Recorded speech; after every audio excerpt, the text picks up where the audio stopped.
This is Game Night with Josh Hennig on 97.3 ESPN and the free mobile app.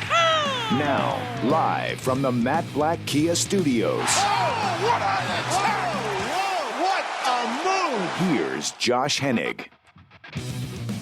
I am Josh Hennig, and we are leading you up to Thursday Night Football here on 97.3 ESPN.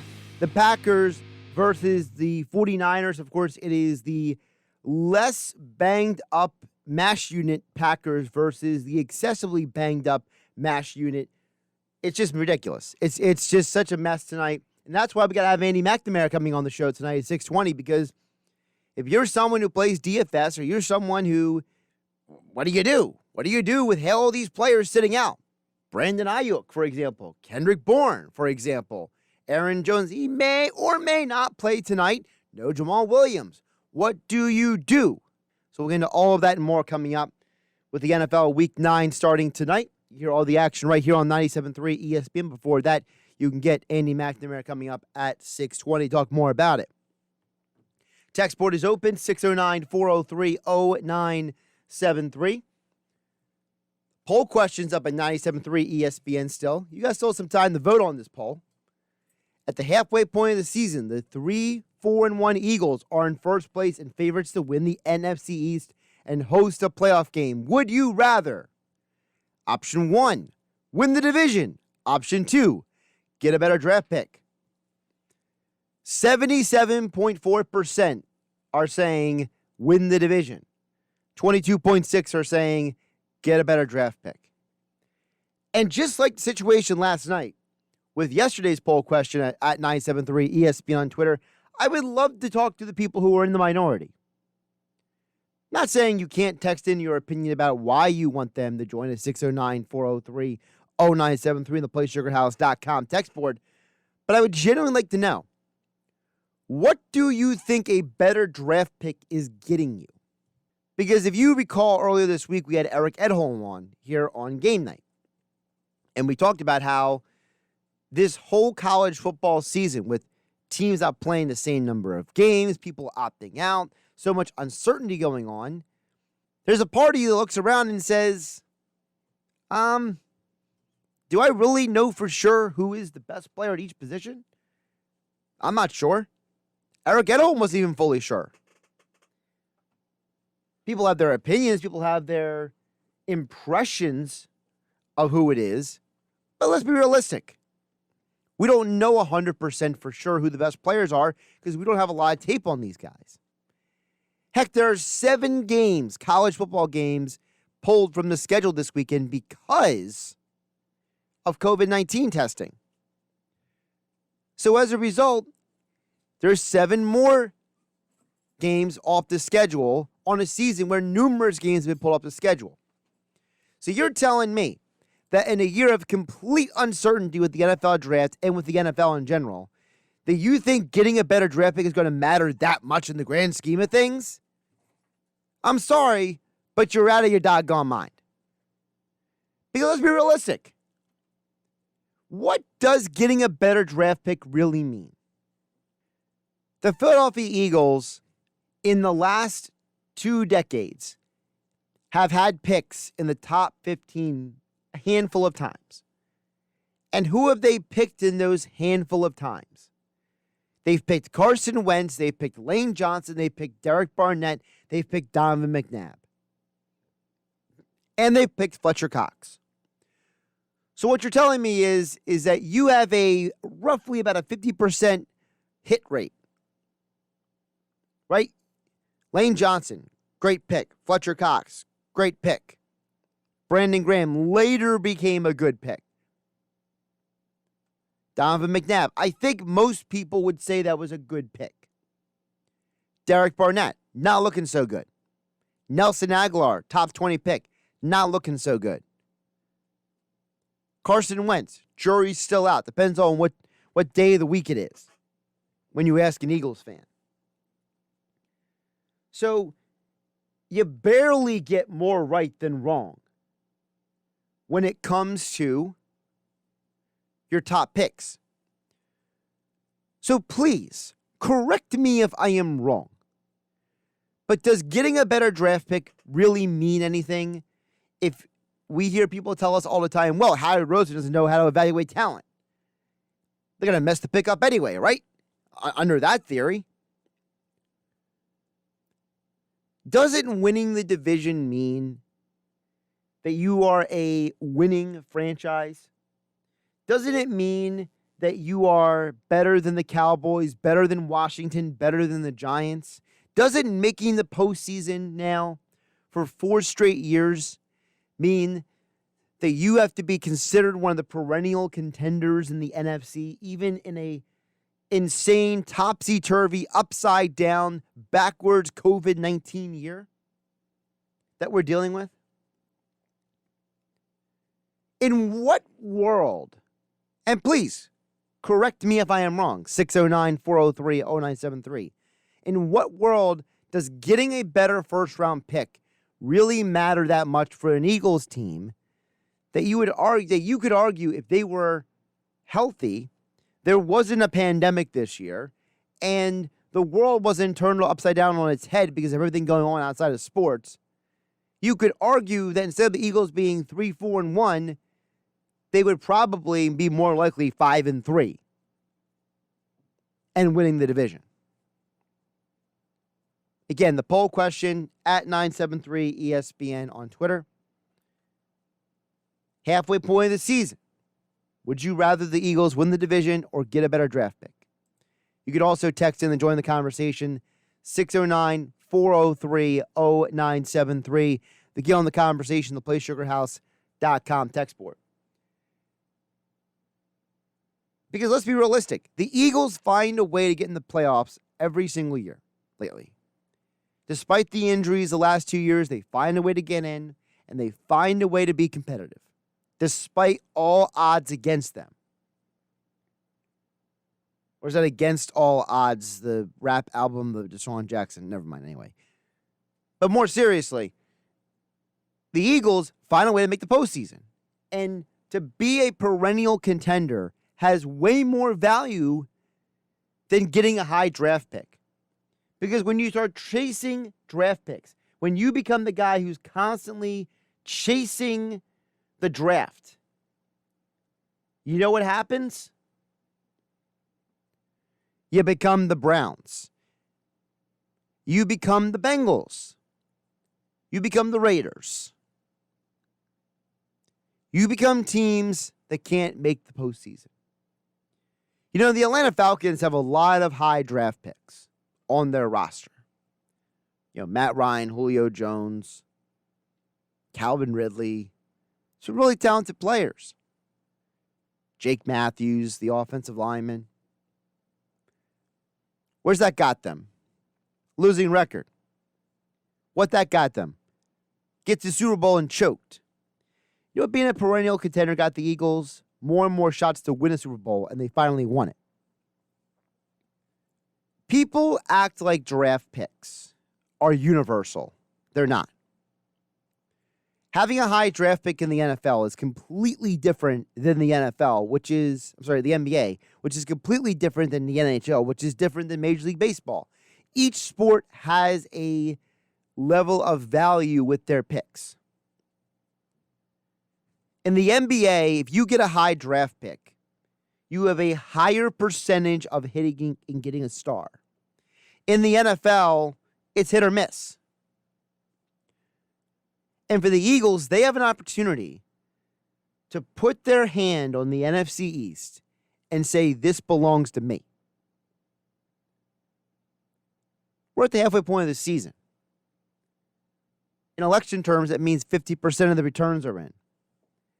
Let's not quit on the Eagles just because Carson Wentz has played like garbage. Doug Peterson has frustrated us, and the defense had one game that was completely an abomination to football. I would rather be a perennial contender than a team chasing draft picks. What say you? 609-403-0973 for the PlaySugarHouse.com text board.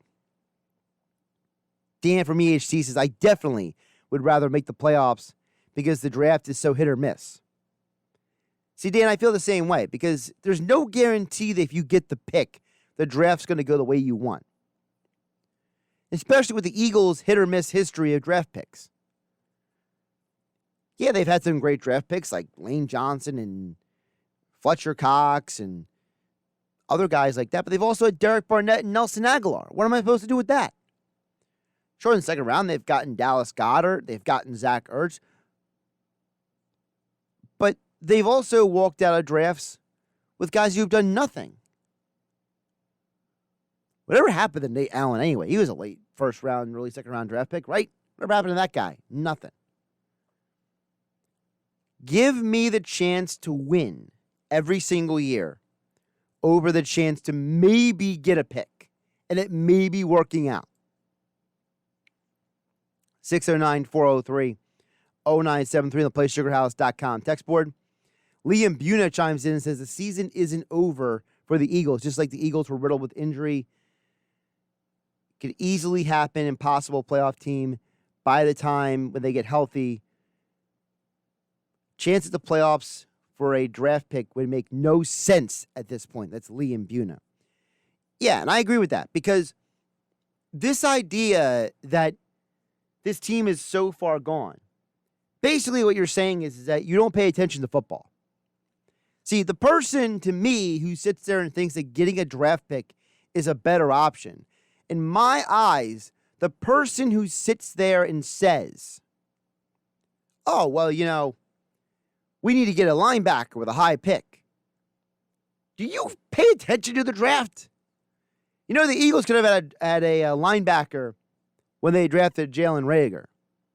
His name's Kenneth Murray. Playing for the Chargers. Good player, rough team. The linebacker's not changing that team. You can get linebackers at any point in the draft if your scouting is right and your evaluations are correct. Draft picks, as Dan from EHC said, are hit or miss. I want to win. As Herm Edwards said, you play to win the game.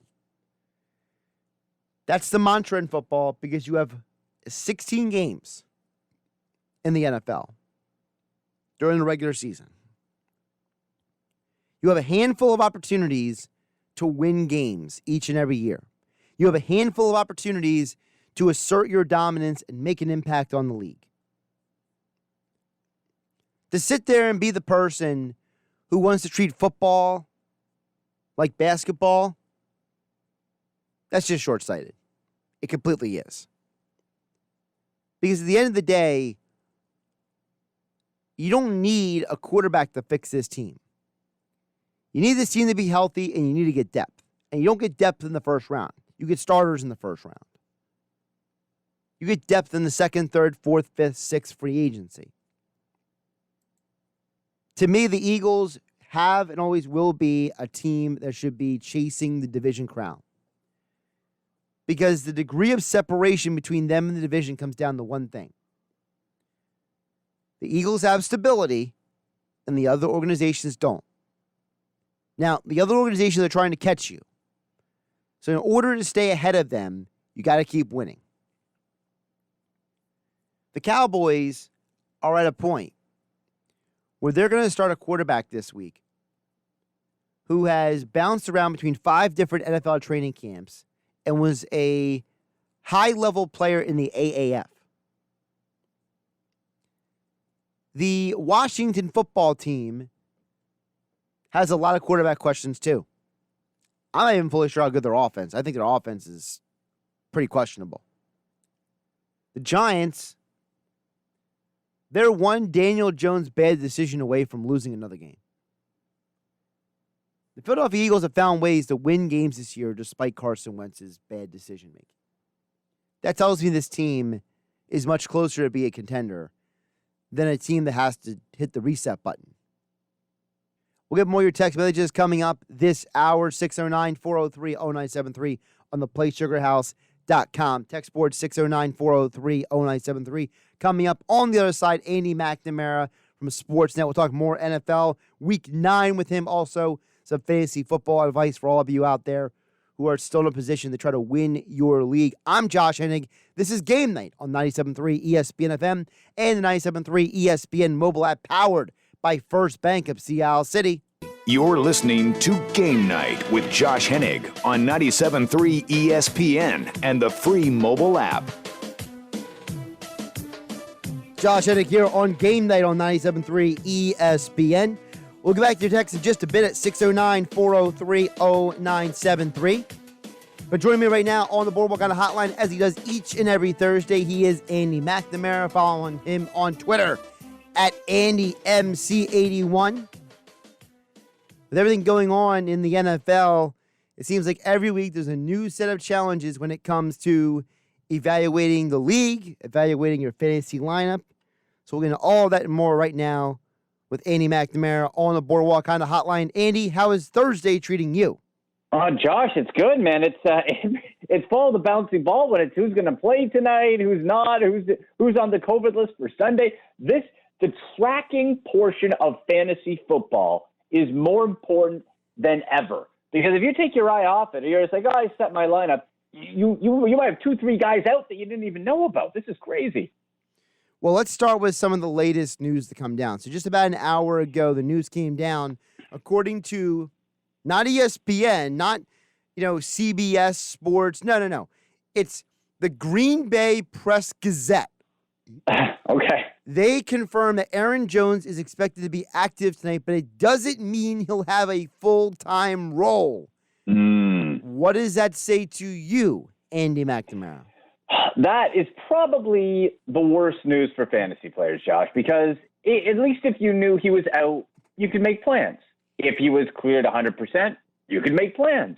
Now, you think, okay, is he going to get in there? Are we going to see cases like we did last year of David Johnson where, yeah, he's active and then doesn't play or gets hurt in the first couple snaps or is severely limited?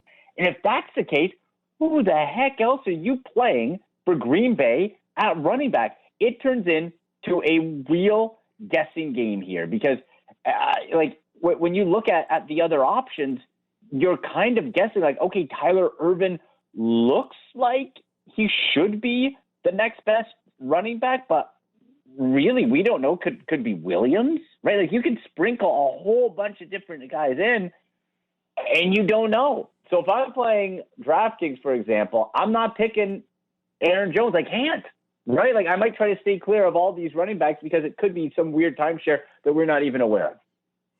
So I had to do a couple double takes on who's actually playing for the 49ers tonight. So among the news, former first-round bust Kevin White has been called up to activate roster tonight for the 49ers. He joins Austin Waller, River Crutcraft, I think that's how you say his name. Sure.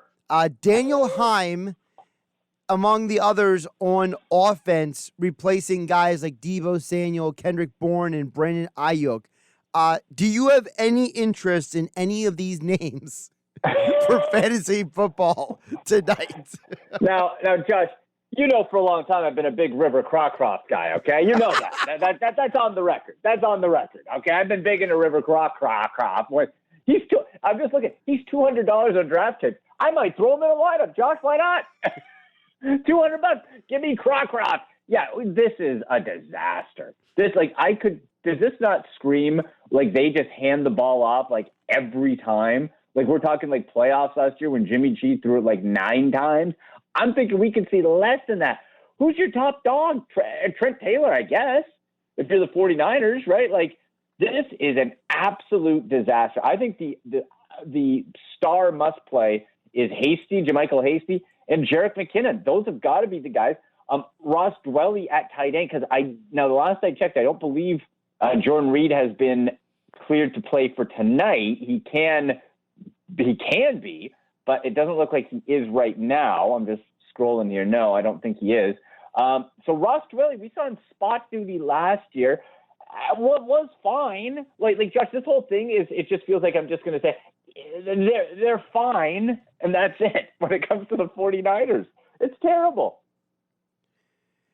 It feels like with the 49ers, on a separate point, I feel like they've just bailed on the season because as soon as I saw that they traded Quan Alexander earlier this week, my immediate thought came to, wow, they're literally just kicking on the season because they basically just came out and said, well, Jimmy G's done for the year, even though he's kind of not done for the year. Kyle Shanahan keeps being vague about George Kittle's future to come back this year. It feels like the 49ers are just saying, you know what? We are so injured, and this year has been so ridiculous. We're just going to let the year play out, and we're not going to try anymore. It seems like we might be there. And I'm just looking, Josh, and actually looks like Jordan Reed is going to play tonight. Now, this is another case where I'm feeling a little Aaron Jonesy in that, all right, is he activated as just an absolute emergency, and he might play some, he might not. That's another case at tight end where you'd rather one guy, be Ross Dwelly or nobody. That's tricky. But you're right, for the 49ers, they've been so snake bitten, but they're still 4-4, right? Like it's a case though where I just don't see how they keep going, and it's something where, do you want to risk your star tight end? Do you want to risk what's supposed to be your franchise quarterback, Jimmy Garoppolo, who, by the way, there's still a lot of questions on. Like, he took him to the Super Bowl. I'm not saying you bail on him at all, but can we confidently say that Jimmy Garoppolo is a franchise quarterback?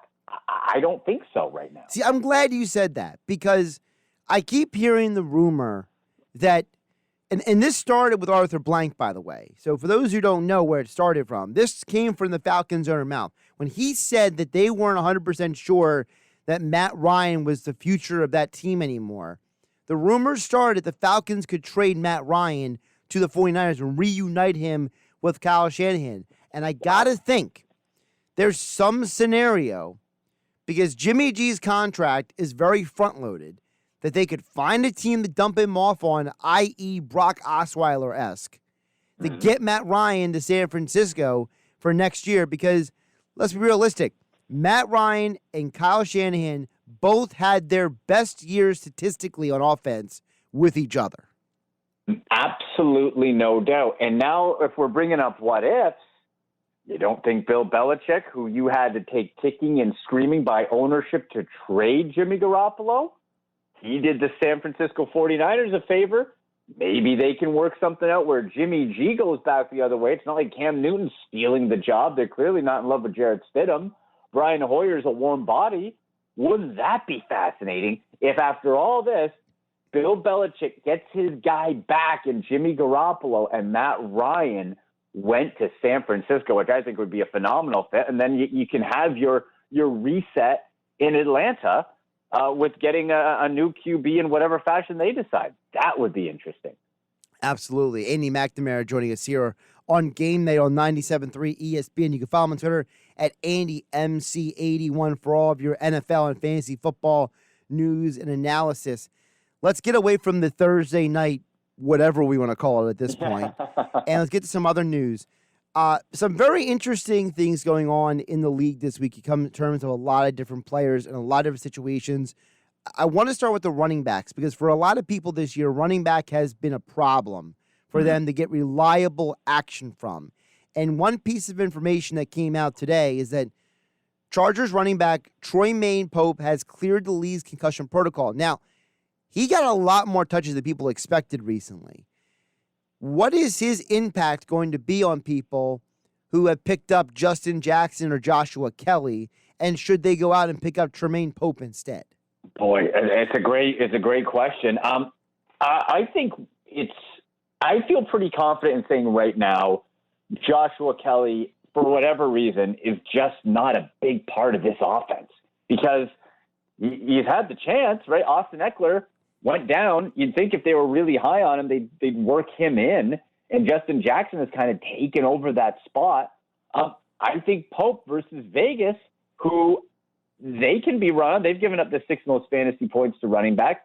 That's a guy, if Pope does play, might be a sneaky sleeper ad for this week because, again, not too many people are or I should say, like general fantasy players have him on their radar. He's available in 98% of Yahoo and ESPN leagues right now. That might be a play. The question always becomes, though, of course, okay, are they going to dress all three? What does the share look like? Is it still Justin Jackson? That's sort of the iffy part there. But heck, if he jumps over Joshua Kelly and Kelly gets the boot to the bench, it's a bit of a riser in a game that the Raiders love to chuck the ball and run up the score. And if you have a dynamic guy like Pope, it could be interesting. You mentioned a three-person situation that is frustrating people as well. Not just fantasy owners, but Colt fans is what's going on with the running back, because Nyheim Hines gets a lot of targets in the passing game. Jordan Wilkins seems to decide every once in a while to have a good game. Jonathan Taylor started the year as like the primary guy, and he's kind of faded off, even though they spent a pretty valuable pick on him. What do you do with the running backs in Indy? Do you pick one, or do you just stay away? Boy, and you know what? Jonathan Taylor's still the stud back. And if I'm the Colts, I don't know why you are not loading this guy. The workload he was comfortable with at Wisconsin.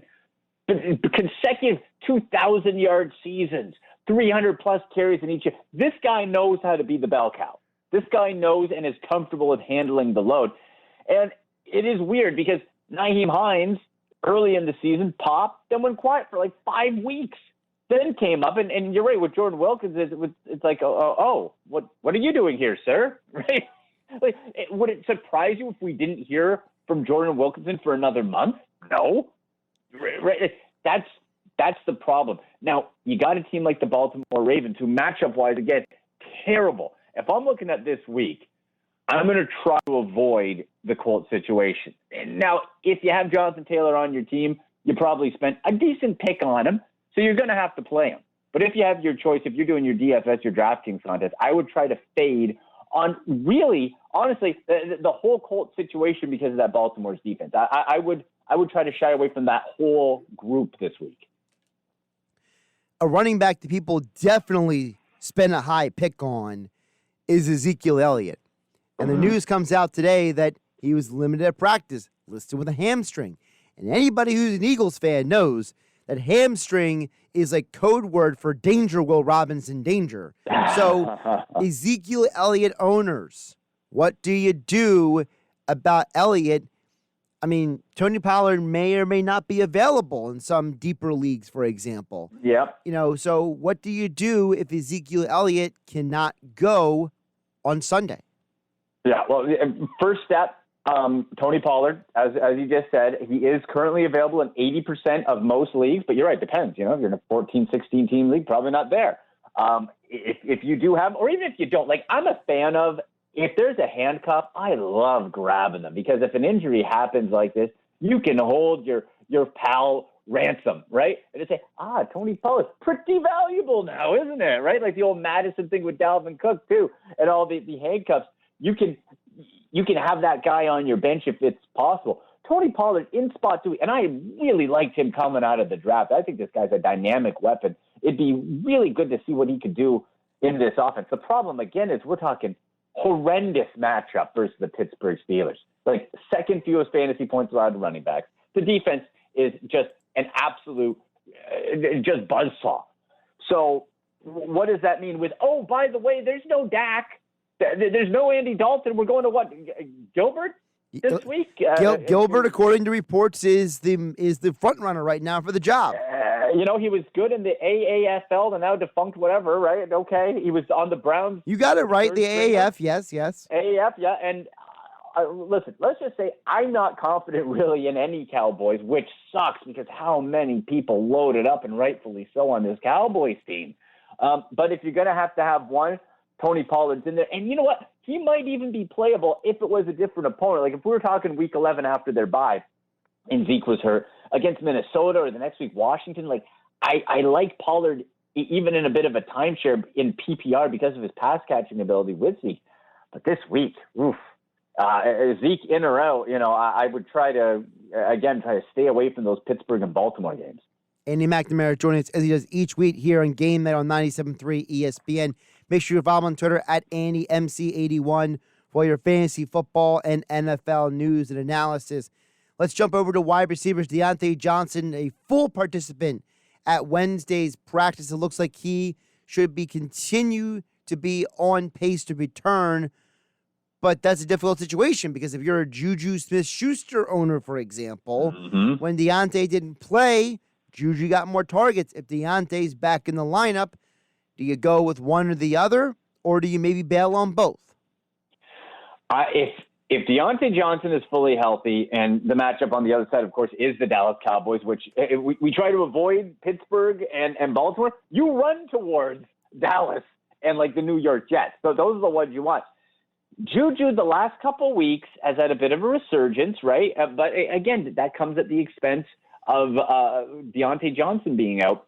If Johnson's in, the pattern has shown you got to go with Johnson and fade on Juju. You just do. Now, the trouble being in Pittsburgh, there's so many ways you can spread the ball around. Chase Claypool has been phenomenal for the most part, right? The rookie. Also, one of my waiver wire pickups on my Sportsnet.ca article that comes out every Tuesday, I really like Eric Ebron. If you're in tight end trouble, to pick him up. Last couple of games, the targets have gone up. The double-digit fantasy points. He's a guy that you can look to exploit. But again, there's always that risk where when you have multiple options, and if they get up big on Dallas, they could just end up running it with James Conner all day. Let's head over to Atlanta. Calvin Ridley was not seen at practice today. Midfoot sprain. We know that Christian Blake from the MAC, by the way, that would be Northern Illinois' Christian Blake, played 54% of the team's offensive snaps when Ridley was out. So are you recommending Christian Blake as a handcuff for Calvin Ridley owners? I wouldn't. I still prefer Russell Gage myself. I know the snap count was there, and he could be trending. And you know what? Maybe it's a case where the Falcons are out of it, and maybe the coaching staff wants to see what they have in Christian Blake. Totally possible. But if it's for me, I've seen Russell Gage this year, who has cooled off, granted, but I've seen him, and you got to watch his health as well because he's a little banged up also. But if he plays, we saw beginning of the year with Ridley, with Julio, him get big target shares, and that has gone down, but he's in there. I would rather go towards the more established receiver that has had big performances already than Christian Blake. Now, if you're doing a couple of DraftKings lineup this weekend, you want to pop Christian Blake in for a cheap contrarian play, go for it. Why not, right? But that's only if Calvin Ridley doesn't play. Out of the two, though, I would prefer Russell Gage. And also, I think it could mean a nice uptick for Hayden Hurst at tight end. Completely open-ended question. Michael Thomas, go. Oh, boy. Michael Thomas, go. Just, you know what? Add him to the list of just top first-round picks that just screwed you this year, right? Like, if you look at the guys who went early in the draft, and there's no Barkley. There's no McCaffrey. He's coming back this week. Zeke's banged up now and has the Dallas. Like, Michael Thomas has played in one game. Like, this is horrifying. And now you get Tampa Bay's just vicious defense under the radar still. And it looks like is he going to play? He's limited. I'm not trusting him this week, right? Like, here's the thing. If you're a Michael Thomas owner, you have had to make do all season without him. So I would continue with that plan until he's fully healthy. Because, again, even if he has an ankle and hamstring and limited. If he does suit up, how many snaps is he going to see? And they might just hold him off and wait a little bit longer, right? Like, I don't love it. I think you got to be extra cautious. And again, if you've lasted this long with him, I'll keep doing what you're doing. Let's hit on the quarterback position because there's bye weeks going on. Matthew Stafford, it's unknown if he's going to play on Sunday because he doesn't have COVID, but he's on the COVID list and all that kind of mess. So what do you do at quarterback? Because, for example, Derek Carr, he's only owned in 46% of ESPN leagues. Teddy Bridgewater, he's top 5 in the league, actually, in passing yards, I believe. He's owned in 32% of ESPN leagues. So what are you recommending people do with the quarterback position if maybe they're a Matthew Stafford owner or if they have someone on a bye and maybe their backup, their insurance policy wasn't as good as they thought because maybe their insurance policy was, let's say, Cam Newton, right? And now Cam Newton's not looking so good. Yeah. Now, if you got Cam, I'd play him this week versus the Jets. But if I'm looking in order of the guys, like you said, Teddy's the top one. I think we really got to go with him. I really like what Derek Carr has done this season overall. I think he has been, with that offense, he's having the best statistical year of his career. He's on pace to it, and he's been able to light it up. Now, when you look at Teddy, you're still getting a bit of up and down, right? Like, okay, Atlanta, which on Thursday, weird things happened. Last Thursday, we talked about it, right? Like, and you said it, weird things happened on Thursday. That was a weird one. And it was a case where he didn't have the best game, 176 yards fantasy-wise, 13 points. Ugh. And now he's got kind of a back and forth. He had 11 2 weeks before that, but then in between he had almost 20 versus Kansas City. You don't like that matchup. He's better than some options. If I'm looking at it, I'm probably still going to try for Teddy because there's the chance, you have to play a little catch up when it comes with getting into a shootout. Maybe you have to air it out more than you want. So I think you go there. Then you go Carr versus the Chargers. Still a good defense. And actually somebody with, and there's few options here. We know this. How about Drew Lock? Risky, I know. But the guy was feeling it after last week. He's playing a lesser defense in Atlanta. That's a tough Chargers defense. He threw 3 touchdowns, first multiple TD game of the year for him. I think there's a path. Do I love it? No. But if you're desperate, I think Drew Lock could make for a nice play. Kirk Cousins as well, but boy, I got a little spooked with how much they used Dalvin Cook last week. And versus Detroit, he could certainly air it out. We've seen it a few times, but do they just keep going back to pounding the ball? That's the question mark there as well with Kirk Cousins. So nothing super ideal, but those are a few things to at least think about. I'm going to throw you a quarterback here. Phillip Rivers now has back-to-back 30-point PPR fantasy games. We know he plays Baltimore in middle of the pack this week.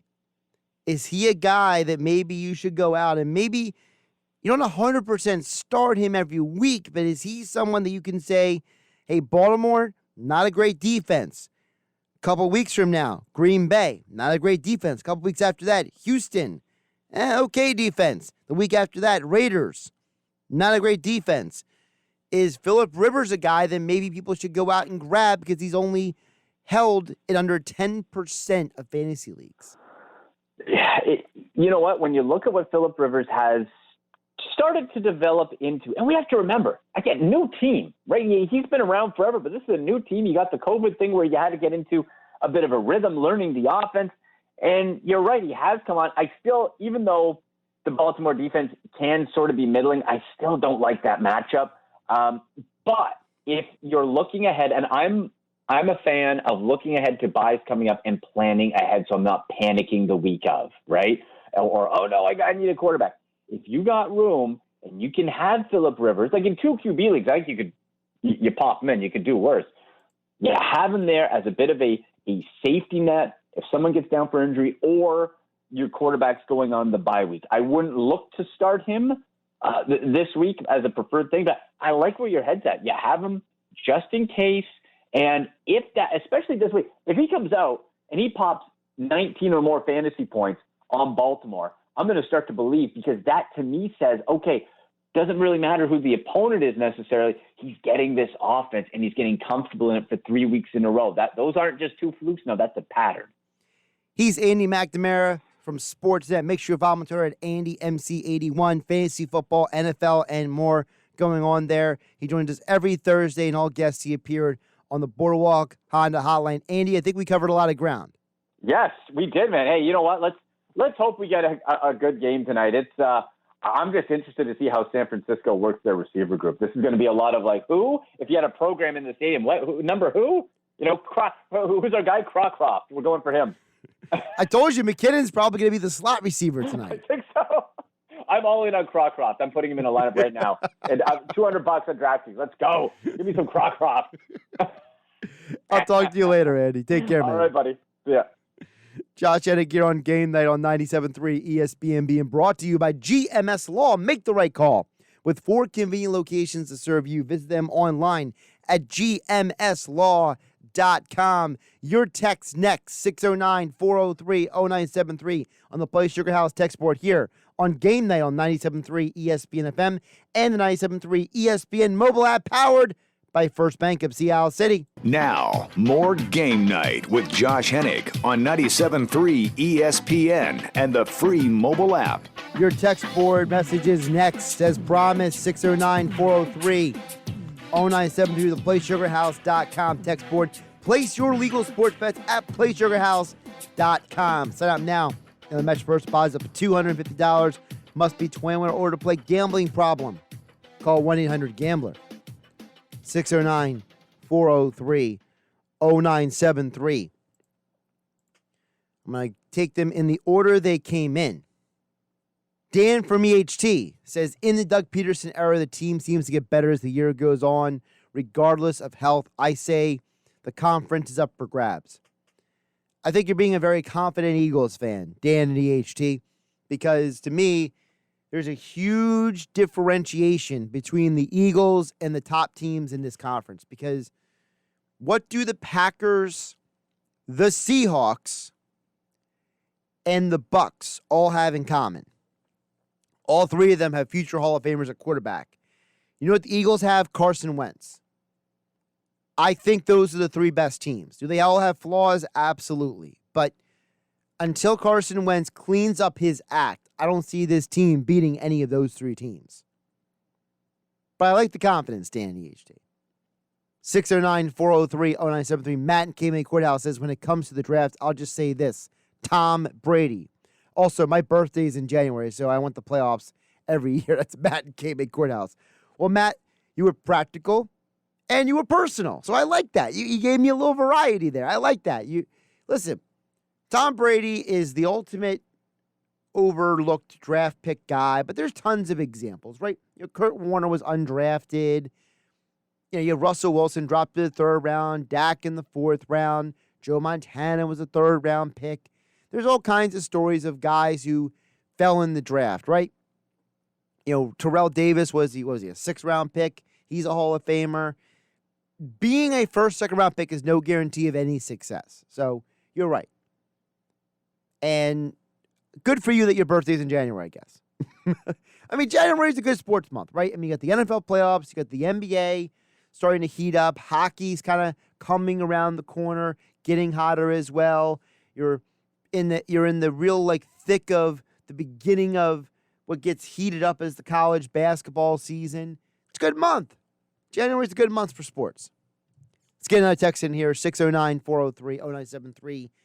Les in Pleasantville says, the division is more important than draft picks. He says, when you are the leader in the East, and I'm trying to decipher a little bit because the text came in a little wonky, but basically he's saying that he believes that it's more valuable to be the winner of the division than going for draft picks. And I agree with that. So thank you for joining the conversation. 609-403-0973. Dan from BHT says, well, then forget the playoffs and let's go draft. Well, now you're being ridiculous, Dan. Come on. You want to be the perennial contender, Dan. You want to be a contender, kid. You don't want to be the dude who's constantly chasing glory and not getting any of it. That's what draft picks are. You're constantly chasing glory, and you're not getting it. Listen, if you're an Eagles fan, you don't want to be the Browns and the Bengals every year, right? Or you could be Lee and Buna. Lee, first of all, before I read your text, I appreciate you put your name on it. I appreciate you joining the show conversation. I purposely saved your text for the end of the show. Lee and Buna says, would you trade Wentz for Nick Foles and a third or fourth round pick at this point? Thoughts? No. What is Nick Foles going to do that Carson Wentz can't do? Nick Foles is throwing interceptions in Chicago with Matt Nagy. What's the difference at that point? He's got John DeFilippo out there. Come on, stop. That's just wonky talk. but you got to give Lee credit. He put his name on it. He asked the question. No. Not making that trade. Josh Hennig here on Game Night. I will not be on the air tomorrow. We got high school football at 6 o'clock tomorrow. St. Augustine Preppers, Holy Spirit. I'll be back on Saturday for Sports Bash Saturday at 12. Have a great night, and I'll talk to you Saturday.